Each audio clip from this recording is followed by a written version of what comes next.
Very good morning to everyone. तो आज का जो हमारा टॉपिक है test of workability on concrete. ठीक है, हमको test on workability of concrete पढ़ना है कि एक जो कंक्रीट हम बनाते हैं अपने साइट पे या कहीं हमारा रेडीमिक्स प्लांट से साइट पे जो आता है हमारा, तो उस पे हमारी वर्केबिलिटी क्या होती है। ठीक है, तो सबसे पहले ये हम जानते हैं कि कितने टाइप के टेस्ट होते हैं हमारे वर्केबिलिटी को टेस्ट करने के लिए।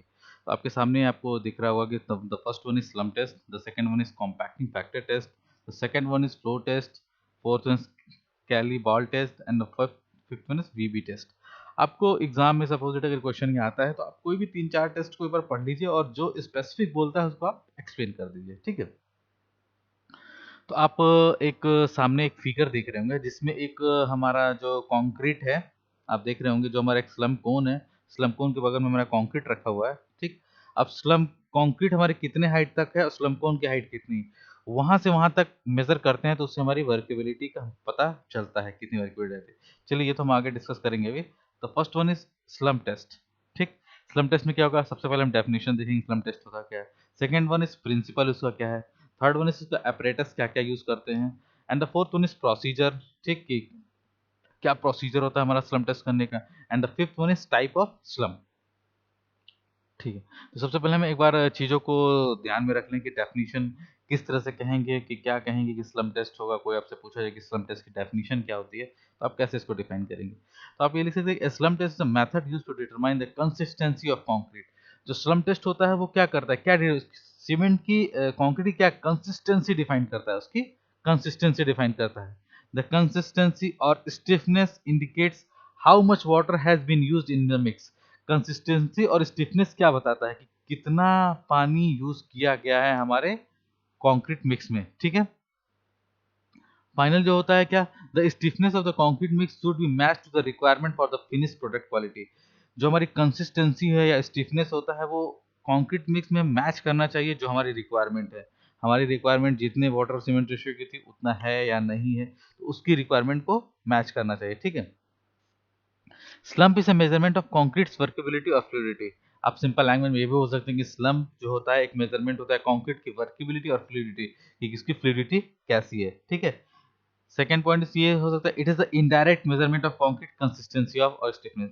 और वो एक इनडायरेक्ट मेजरमेंट होता है किसका, कंसिस्टेंसी और स्टिफनेस का होता है। ठीक, अब बात करते हैं इसके प्रिंसिपल पे कि क्या प्रिंसिपल होता है इसका स्लम टेस्ट का। तो the slump test result is a measure of the behaviour of compacted inverted cone of concrete under the action of gravity. It measures the consistency और wetness of concrete। वही चीज जो मैंने आपको ऊपर बताई थी सेम वही चीज है लगभग। ठीक है, अब आते हैं हम लोग इसके apparatus। आपको apparatus दिख रहा होगा एक स्लम कोन हमारा जो दिख रहा है। तो सबसे इम्पोर्टेंट पार्ट जो होता है स्लम कोन का, ये काफ़ी ज़्यादा एग्जाम्स में पूछा भी जाता है। आपको मैं बता दूं कि स्लम कोन की हाइट क्या होती है, उसका अपर डाया क्या होता है, उसका लोअर डाया क्या होता है। तो दिस इज वेरी इजी। आपको यहाँ पे दिख रहा होगा कि जो इसकी हाइट है दिस इज 30 सेंटीमीटर, ये जो अपर इसका डायमीटर है 10 सेंटीमीटर एंड नीचे 20, सेकंड वन 20 सेंटीमीटर। ठीक है, मैं आपको एक बार प्रोसीजर बता देता हूँ, उसके बाद फिर हम स्लम्प वैल्यू कैसे निकालते हैं ये बता दे रहे हैं। तो देखिए इसमें क्या करते हैं, हम स्लम्प भरते हैं। ठीक है, वो प्रोसीजर मैं बताऊंगा। 4 टाइम्स भरते हैं, 25 टाइम्स उसको हम लोग कॉम्पैक्ट करते हैं। फिर जब हम लोग भरते हैं और उस स्लम्प कोन को हटाते हैं, तो ये मान लीजिए कंक्रीट की हाइट आती है, ये कंक्रीट की हाइट आती है। तो अब इस हाइट से लेकर, ये हाइट से लेकर और स्लम्प कोन की जो हाइट होती है, ये हाइट मानी यहाँ होगी तो यहाँ से यहाँ तक की डिस्टेंस होगी। ये साइट यहाँ पर है तो यहाँ से यहाँ तक की डिस्टेंस लेंगे, उसको हम लोग स्लम्प वैल्यू बोलते हैं। ठीक है, आइए हम लोग अपरेटस करते हैं। स्लम्प कोन, इन्वर्टेड कोन, ये आपको दिख रहा है 300 mm हाइट, इसको में चेंज कर दिया है। And the base is 200 centimetre है। ठीक है, diameter and small opening at the top 100 यहाँ सेंटीमीटर। ठीक है, स्केल फॉर्मेशन टैंपिंग रॉड होता है 16 डायमीटर का होता है। ठीक है, और उसकी लेंथ जो होती है 60 सेंटीमीटर लेंथ होती है, उसकी लेंथ 60 सेंटीमीटर होती है जो टैंपिंग रॉड यूज करते हैं हम लोग। और जिसका डायमीटर होता है वो 16 डायमीटर का होता है। ठीक है, प्रोसीजर क्या होगा। ठीक है, प्रोसीजर एक बार मैं आपको बता दूं फिर आपको हम लोग उसको डेफिनेशन ना होगा। पहला प्रोसीजर क्या होता है कि क्या लिखा है, the base is placed on the smooth surface and the container is filled with concrete in 3 layers whose workability is to be tested. ठीक। हम एक ऐसा बेस बनाते हैं, एक स्मूथ सरफेस पे कंटेनर को अपने रखते हैं और कंक्रीट को 3 लेयर्स में फिल करते हैं। 3 लेयर्स फिल करते हैं उसको हम लोग। जितना भी कंक्रीट रहेगा उसको हम लोग 3 लेयर में फिल करेंगे, पहली चीज़। Second one is each layer is stamped 25 times with standard 16 diameter steel rod rounded at the end. ठीक। जो स्टील रॉड होगा उसका डायमीटर क्या है, 16 और राउंड पे क्या होगा, वो राउंडेड होगा। एंड पे क्या होगा, राउंडेड होगा, जैसे सर्कुलर नहीं होगा, राउंडेड होगा। ठीक है। ईच लेयर, जैसे हमने 3 भागों में अपने कंक्रीट को बांट लिया। ठीक। जैसे हमको कंक्रीट रखा हो तो हमको एक अंदाजा लग जाएगा ना कि ये फर्स्ट पार्ट, ये सेकंड पार्ट। ये कोई जरूरी नहीं कि एकदम एक्चुअल वेटेड करके एकदम आपका कहीं डिफरेंस नहीं होना चाहिए, थोड़ा बहुत डिफरेंस चलता है, कोई दिक्कत नहीं है।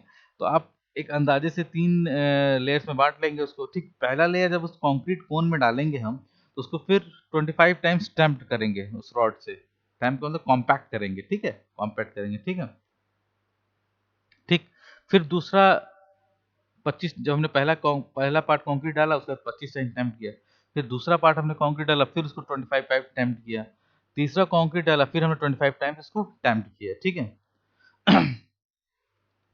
जो उसके बाद है प्रोसीजर कि after the top layer has been damped, जब हमारा टॉप लेयर डैम्प्ड हो जाता है, the concrete is struck off level without with trowelling and tamping rod.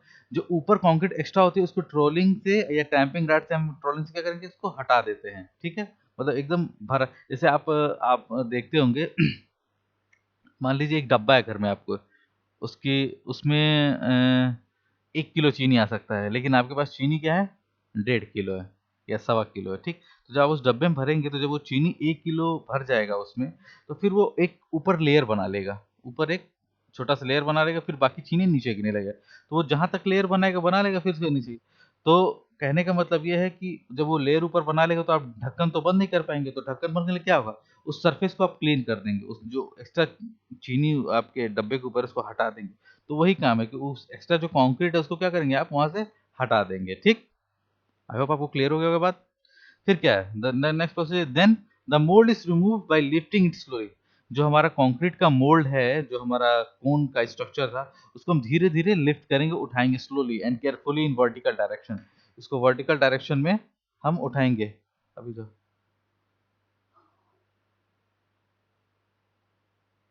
ठीक है, वर्टिकल डायरेक्शन में हम उसको उठाएंगे। ठीक है।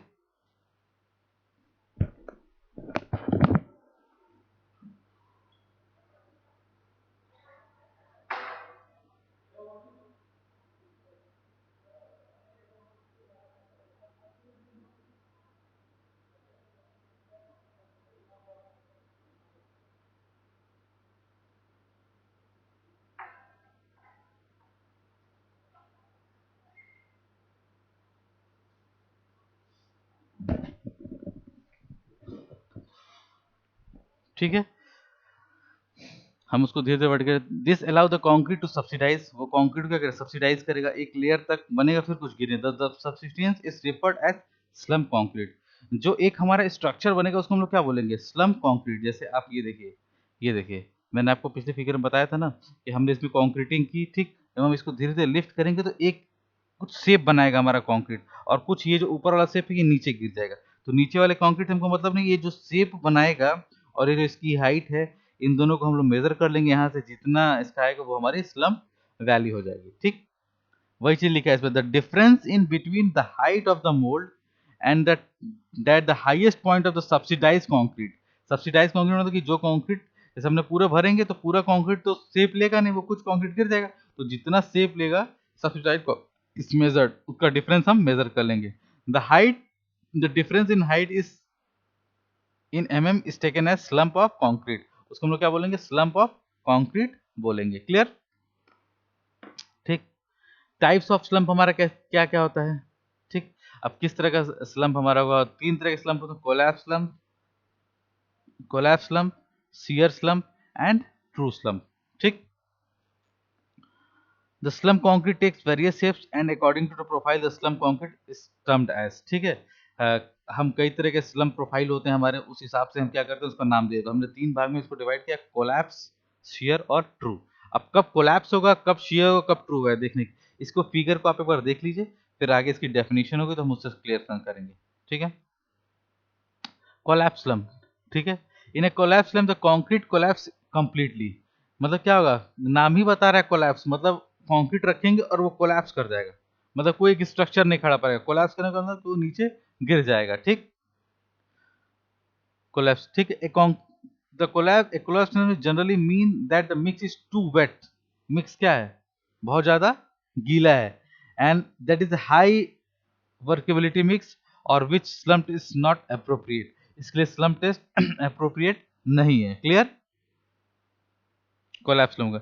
अब बात करते हैं शियर स्लम्प की। देखिए सेकंड वन, इसका फिगर देखिए, शियर स्लम्प। आप ये देख रहे हैं कि जब हम स्लम्प भर रहे हैं और जब स्लम्प कोन को हटा रहे हैं तो कुछ इस तरह का फिगर बन रहा है, एक हाइट पे जाके इंक्लाइन में क्या है, वो गिरने लग रहा है, इंक्लाइन में गिरने लग रहा है, ठीक। अब इसकी डेफिनेशन देखते हैं। In a shear slump the top portion of the concrete shears off, मतलब गिरने लगता है, एंड स्लिप साइड अवे में गिरता है, और if one half of the cone slides at inclined plane the slump is said to be shear plane, मतलब जब इसका आधा, जैसे ये पूरा स्लम्प कोन की हाइट है और इसके आधे पर क्या होता है, ये इंक्लाइन गिरने लगता है, तो इस टाइप की जो अगर स्लम्प का कोई स्ट्रक्चर आता है उसको हम लोग बोलते हैं शियर स्लम्प, ठीक है। क्या लिखा है third point, if a shear और collapse slump is achieved a fresh sample should be taken and test is repeated, अगर कोलैप्स और शियर स्लम्प आता है तो उसको क्या करते हैं, हम उस टेस्ट को फिर से रिपीट करते हैं, वो कंक्रीट हमारे यूजेबल नहीं होती है, क्योंकि फिर वो वर्केबिलिटी उस हिसाब से नहीं देगी, वर्केबिलिटी नहीं देगी तो हमारा काम करने में, हमें कॉम्पैक्शन में, प्लेसिंग में, सब में दिक्कत आएगी, और जब इसमें दिक्कत आएगी तो हमारे स्ट्रेंथ पे उसका फर्क पड़ेगा। The third one is true slump. If concrete subside evenly, it is called true slump. अब आप देख रहे हैं ट्रू स्लम्प क्या कर रहा है, ये एक पूरा स्लम्प कोन का साइज को ही बियर कर ले रहा है, मतलब उसी शेप में आ जा रहा है, तो उसको हम लोग क्या बोलते हैं, ट्रू स्लम्प बोलते हैं, ठीक है। तो this is all about the slump test, this is all about the slump test, ठीक है। यही जो हम लोग मेजर करते हैं, देखिए ये मैं आपको फिर फिगर में दिखा रहा हूँ। मान लीजिए हमने स्लम्प टेस्ट किया और ये पहले ही इस कोन में हमने कंक्रीट भरा, ठीक, फिर इस कोन को हटाया, तो अब देख रहे हैं कि कोन के बराबर तो कंक्रीट नहीं आ पाएगा, क्योंकि कुछ कंक्रीट गिर जाएगा, कुछ कंक्रीट शेप नहीं ले पाएगा, तो अब जहां से शेप लिया है और इस कोन की हाइट तक ये जो डिफरेंस दिखाई दे रहा है, ये हमारा क्या हो गया, स्लम्प वैल्यू हो गया, तो वो स्लम्प वैल्यू हो जाएगा हमारा, ठीक है। आई होप आपको क्लियर हो गया होगा। तो this is all about the slump value, हमने पढ़ा, उसका प्रोसीजर पढ़ा, फिर टाइप्स ऑफ स्लम्प हमने देखा किस तरह स्लम्प होते हैं, ठीक है। अब हम बात करते हैं कॉम्पैक्टिंग फैक्टर टेस्ट, जो सेकंड टेस्ट है हमारा वर्केबिलिटी का, compacting factor test. The second one is compacting, उसमें क्या इंट्रोडक्शन देखेंगे, फिर apparatus देखेंगे क्या यूज, और उसका प्रोसीजर देखेंगे हम लोग, ठीक है। चलिए, तो अब इसका इंट्रोडक्शन एक बार देख लेते हैं। Compacting factor test developed at the road research laboratory UK is more precise and sensitive than the slump test, ये बहुत ज़्यादा प्रिसाइज और सेंसिटिव है स्लम्प टेस्ट के अकॉर्डिंग, ठीक है। It is primarily design by laboratory work but can also use in the field, ये actually जो कंपैक्टिंग फैक्टर टेस्ट जो बनाया गया है वो लेबोरेटरी के लिए बनाया गया है, लेबोरेटरी के लिए, इसको लेबोरेटरी टेस्ट भी हम लोग बोलते हैं, ठीक है। और स्लम्प टेस्ट जो होता है हमारा फील्ड टेस्ट होता है, क्योंकि हम तुरंत साइट पे कर लेते हैं, पर इसको भी आजकल हम लोग क्या कर रहे हैं, जो कॉम्पैक्टिंग फैक्टर टेस्ट है उसको भी हम लोग फील्ड में यूज कर रहे हैं। It is particularly use for concrete mixes at very low workability, ये ऐसे पर्टिकुलर कंक्रीट के लिए जो जिसकी वर्केबिलिटी बहुत लो होती है, as are of normally used when concrete is to be compacted by vibration, such concrete may constantly fail to slump, ठीक है। ये बहुत ही लो वर्केबिलिटी जिसकी होती है, जहाँ पे जरूरत होती है वहां पे हम इस कॉम्पैक्ट, इस तरह के वर्केबिलिटी को चेक करने के लिए हम कॉम्पैक्टिंग फैक्टर टेस्ट का यूज करते हैं, ठीक है। For the normal range of concrete the compacting factor lies between 0.8 से लेकर 0.92 के बीच में, इनकी जो स्लम्प वैल्यू होती है वो लाई करती है, कॉम्पैक्टिंग फैक्टर टेस्ट, ठीक। ये आपको एक apparatus दिख रहा होगा, ये ट्रॉवेल दिख रहा होगा, ठीक है। ट्रॉवेल, हैंड स्कूप जिससे हम लोग मसाला उठाते हैं, ठीक है। Rod of steel of other suitable material 16 inch in diameter, 61 long rounded at one end, ठीक है। ये आपको हाइट दिख रही होगी पूरी, ठीक। एक सेकंड इज बैलेंस, ठीक। ये आपको प्रोसीजर दिख रहा हो। अब देखिए मैं आपको पहले एक बार प्रोसीजर पूरा बता देता हूँ, कि कैसे होता है ये, ठीक है। चलिए पहले हम लोग देख लेते हैं, फिर उसके बाद फिर मैं बता देता हूँ, ठीक है। पहला प्रोसीजर क्या होगा, सबसे पहले क्या करते हैं, ensure the operators and associated equipment are clean before test and free from harden concrete and surplus water, मतलब सबसे पहले हमको ये इंश्योर करना होता है कि जो हम इक्विपमेंट को यूज़ कर रहे हैं वो क्लीन हो, फ्री फ्रॉम हार्डनेस, में कहीं से कोई कंक्रीट ना लगा हो, कोई पानी ना लगा हो, सब कुछ हमारा एकदम फ्रेश हो, नीट एंड फ्रेश हो, ठीक है।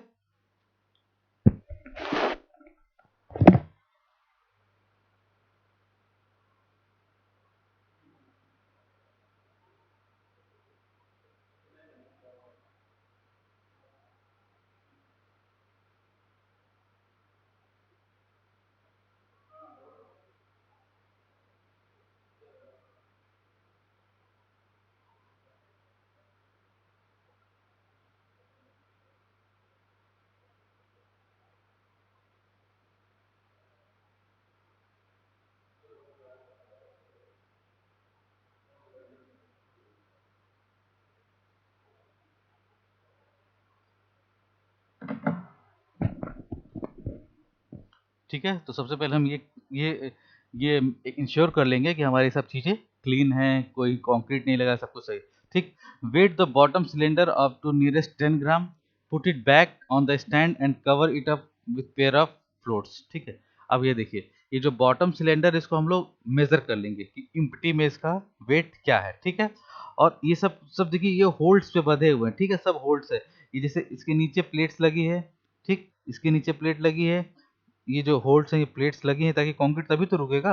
अगर ये पूरा ऊपर से नीचे खुला रहेगा तो फिर कंक्रीट ऊपर से नीचे गिर जाएगा तुरंत। तो यहाँ पे होल्ड करने के लिए एक प्लेट लगी है, यहाँ पे होल्ड करने के लिए एक प्लेट लगी है। ठीक, इसका हम मेजरमेंट लेते हैं, जो सबसे नीचे है वाला ये हमारा है। ठीक है, तो इसका हम क्या करते हैं, मेजरमेंट ले लेते हैं। ठीक, अब आते हैं, gently fill the upper hopper with the sample concrete to the level of rim with use of scoop. ठीक, ये जो ऊपर वाला हमारा हुपर है, इसमें हम कंक्रीट को फिल करते हैं, इसमें कॉम्पैक्शन नहीं करते, विदाउट कॉम्पैक्शन। ठीक है बेटा, कॉम्पैक्शन कंक्रीट नहीं करते, जो हमने कंक्रीट बनाई है उसको हम इस हुपर में फिल करते हैं। ठीक, ये ऊपर जो सबसे ऊपर वाला हुपर है, ठीक, हमने फिल कर लिया। Immediately open the trap door of the upper hopper and allow the sample concrete to fall in the middle hopper. ठीक, जैसे इसमें भरेंगे इसको ऊपर, तो इसके नीचे क्या करेंगे, देखिए, ट्रैप डोर जो यहाँ पे नीचे इसका ट्रैप डोर है, इसको ओपन कर देंगे ताकि ये ऊपर वाले कंक्रीट नीचे आ जाए, ऊपर वाले कंक्रीट हमारे क्या आ जाए, नीचे आ जाए। Immediately open the trap door of the upper hopper and allow the sample concrete to fall in the middle hopper, ताकि वो मिडिल हुपर में आ जाए। ठीक, जब आपको पता है कि इसका साइज थोड़ा ज्यादा है तो ये कंक्रीट ज्यादा होगा, जब इसमें कंक्रीट गिरेगा तो थोड़ा ऊपर तक आ जाएगा भाई, नीचे का ये पूरा जब एरिया भर जाएगा तो ये कंक्रीट थोड़ा ऊपर तक आ जाएगा। तो जो ऊपर तक का कंक्रीट आ जाएगा उसको ट्रॉवल वेल से हटा के बराबर कर देंगे, एकदम प्लेन कर देंगे। ठीक है, और ये नीचे इसका जो ट्रैप डोर अभी बंद है, इसका नीचे का ट्रैप डोर अभी मिडिल वाले का बंद है। ठीक, remove the floats of the top of the bottom of the cylinder and open the trap door of the middle hooper allowing the sample concrete to fall in the bottom cylinder। जब इसको ऊपर से हटा लेंगे तो अब इसका trap door खोल देंगे ताकि ऊपर से नीचे जो कंक्रीट क्या हो हमारा, ये इस सिलेंडर में भर जाए, इस बॉटम सिलेंडर में हमारा कंक्रीट भर जाए। इसमें कुछ कुछ भरेगा, कुछ नीचे गिर जाएगा, आपको ही पता है भाई, इसका ज्यादा अगर वॉल्यूम है तो इसका कम है, तो इसमें से ज्यादा में से कम में आएगा, तो भरने के बाद क्या हो जाएगा, गिरने लगेगा, और गिरने के बाद कुछ ऊपर एरिया बना लेगा, उसको भी फिर हम क्या करेंगे, साफ कर देंगे, इस लेवल में लेते आएंगे। ठीक है,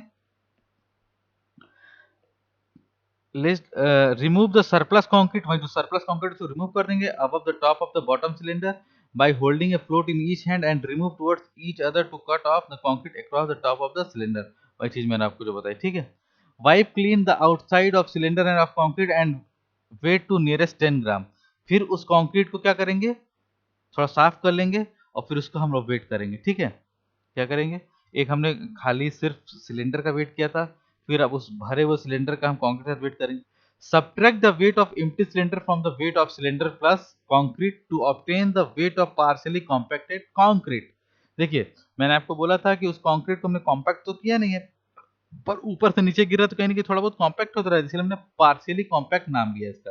इसलिए हमने क्या नाम लिया इसका, पार्शियली कॉम्पैक्टेड हमने इसका नाम लिया। ठीक, हमको करना क्या है, subtract the weight of empty cylinder, जो एम्प्टी सिलेंडर में शुरू में लिया था उसका वेट किससे माइनस करना है, wait of cylinder plus concrete, weight of ये जो अभी हम लास्ट में जो आएगा ये, तो weight of concrete plus cylinder आ जाएगा, उसमें से हम इसको माइनस कर देंगे। ठीक है, remove the concrete from the cylinder and refill with sample concrete in layers. ठीक, अब उसका हमने वेट लेके क्या करेंगे, उस कंक्रीट को हम लोग खाली कर देंगे, हमने वेट ले लिया और वेट लेके खाली वाले में से माइनस करके उसका हमने ले लिया, ठीक है। फिर remove the concrete from the cylinder and refill with sample concrete in layer. अब फिर जो सैंपल कंक्रीट हमारे पास और जो सामने रखा हुआ उसको हम क्या करें, रिफिल करेंगे उसमें, ठीक है। Compact each layer thoroughly with standard compacting bar to achieve full compaction. एक बार हमने कॉम्पैक्शन नहीं किया था, अब हम उसको क्या करेंगे, भर के क्या कॉम्पैक्ट करेंगे, करेंगे उस सैंपल कंक्रीट को क्या करेंगे, कॉम्पैक्ट करेंगे, ठीक, फुल कॉम्पैक्ट करेंगे। Float off the surplus concrete हटा देंगे to the top of the cylinder and wipe it clean, ठीक, उसको क्लीन कर लेंगे, ठीक। Weigh the cylinder to the nearest 10 gram, 10 gram तक नियरेस्ट वेट कर लेंगे। Subtract the weight of empty cylinder from the weight of cylinder plus concrete to obtain by weight of fully compacted. एक बार हमने क्या किया था, वेट ऑफ सिलेंडर और कंक्रीट जो फुली कॉम्पैक्टेड उसमें से सिलेंडर का वेट माइनस करेंगे, और पहले में हमने क्या किया था, wait of concrete plus cylinder का वेट जो पार्शियली कॉम्पैक्टेड उसमें से हमने माइनस किया, ठीक। देखिए, तो हमारा कॉम्पैक्टिंग फैक्टर का टेस्ट फॉर्मूला क्या हो जाएगा, wait of partially compacted concrete जो आया होगा divide by weight off fully compacted concrete जो आएगा। अब इन दोनों का जो रेशियो आ जाएगा वो हमारा क्या होगा, कॉम्पैक्टिंग फैक्टर हो जाएगा, ठीक। अब कॉम्पैक्टिंग फैक्टर में हम कैसे बताएंगे कि हमारी वर्केबिलिटी लो है, मीडियम है, हाई है, वेरी लो है। अगर स्लम्प वैल्यू उनकी पॉइंट, हाँ सॉरी, कॉम्पैक्टिंग फैक्टर की हम लोग बात कर रहे हैं यहाँ पे, क्योंकि यहाँ स्लम्प वैल्यू के बारे में बता दिया, इसलिए मैं दोनों एक चीज साथ बताऊँ। पहले हम कॉम्पैक्टिंग, अगर कॉम्पैक्टिंग फैक्टर 0.78 आ रहा है या उससे कम आ रहा है तो हमारा वेरी लो हो जाएगा। 0.85 आ रहा है तो हमारा लो हो जाएगा। 0.92 आ रहा है, 0.85 से 92 आएगा तो हमारा मीडियम हो जाएगा। और 0.94 से 0.95 आ जाएगा तो हमारा हाई हो जाएगा, ठीक। अब इसके यूजेस कहाँ कहाँ पे हैं, वेरी जो लो वर्किबिलिटी रोड पेमेंट्स हम लोग यूज करते हैं, जो लो वर्किबिलिटी होती है वो फाउंडेशन कंक्रीट में यूज करते हैं, जो मीडियम होती है वो रिइंफोर्स कंक्रीट में यूज करते हैं, और हाई जो होती है वो हाईली रिइंफोर्समेंट जो मल्टी स्टोरी बिल्डिंग्स बनती है वहां पे करते हैं। अब देखिए, हमने दो टेस्ट पढ़ा, एक कॉम्पैक्टिंग फैक्टर टेस्ट, ठीक। कॉम्पैक्टिंग फैक्टर टेस्ट पढ़ा हमने, तो कब क्या वैल्यू आएगी तो कौन सा वर्केबिलिटी होगा, वो सिर्फ स्लम्प के लिए। अगर 0 से 25 तक स्लम्प की वैल्यू आ रही है तो वेरी लो वर्केबिलिटी, अगर 25 से 50 आ रही है तो लो वर्केबिलिटी, 50 से 100 आ रही है तो मीडियम वर्केबिलिटी, और 100 से 175 आ रही है तो हाई वर्केबिलिटी। यूजेस सबके सेम है, यूजेस सबके सेम है। आई होप आपको ये क्लियर हो गया होगा, ठीक है।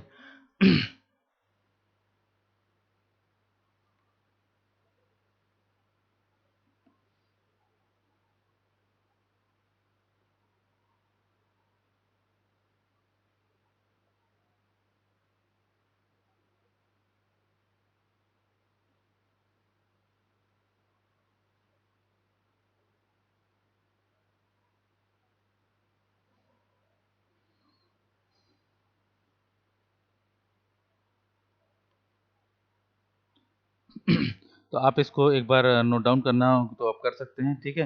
इसके बाद हम लोग पढ़ेंगे फ्लो टेस्ट, फ्लो टेस्ट कैसे होता है हमारा, ठीक है। इसके बाद कैली बॉल टेस्ट, फिर वीबी टेस्ट, हमारे 3 टेस्ट और बचे हुए हैं, इसको हम पढ़ेंगे। तो पहले आप इसको एक बार, आई होप आप इसको देख लीजिए, कहीं से कोई कंफ्यूजन हो तो आप एक बार हमसे पूछ सकते हैं।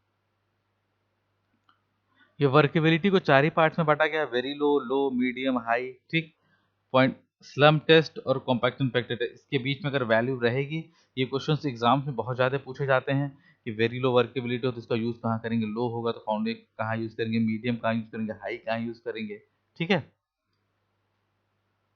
यहाँ आपको समझ में आ गया होगा कि एक बार हमको किसका लेना है, wait of partially compacted concrete का लेना है divide by weight off fully compacted concrete का रेशियो लेना है, और दोनों को डिवाइड करना है। वैल्यू इसके बीच में आएगी, जहाँ वैल्यू आएगी उस हिसाब से ये वर्केबिलिटी हो जाएगी आपकी, ठीक है।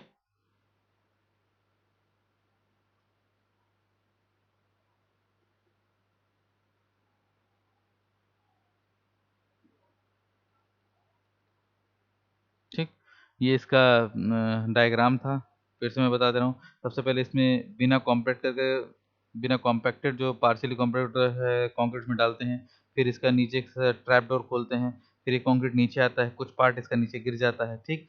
फिर इसका ये नीचे ट्रैप डोर बंद होता है, जब ये कुछ देर इसको बराबर कर लेते हैं, फिर इसको खोल देते हैं, ये वेट कर लेते हैं, इसमें जब कंक्रीट गिरता है तो इसके साथ इसका वेट कर लेते हैं। तो इसका वेट प्लस कंक्रीट का वेट माइनस जब इस खाली सिलेंडर का वेट होता है उसको माइनस कर देते हैं। ये तो अनकॉम्पैक्टेड वाला हो गया, पार्शली कॉम्पैक्ट। सेम उसे कॉम्पैक्ट करके करते हैं, फिर कॉम्पैक्ट का वेट और इस सिलेंडर का वेट माइनस एम्प्टी वाला वेट माइनस कर देते हैं, ठीक। माइनस करने के बाद हमारा क्या होता है, फिर अब ये 2 वेट आ जाते हैं हमको, weight of partially compacted concrete और divide by fully compacted concrete. Ratio निकाले तो ये वैल्यू आ जाती है। ठीक है? तो आज इस वीडियो में इतना ही। हम 2 टेस्ट को पढ़ेंगे, क्योंकि हम लोग धीरे-धीरे टेस्ट को पढ़ें, समझते जाएँ। ठीक है? तो आज ये टेस्ट को हम पढ़ेंगे, फिर नेक्स्ट वीडियो में अपना फ्लो टेस्ट, ठीक है? कैसे फ्लो टेस्ट होता है, फिर कैली बॉल टेस्ट कैसे होता है, and the last one is VB test कैसे होता है, ये हम लोग पढ़ेंगे। ठीक है? तो आज के लिए इतना ही फिर। Thank you.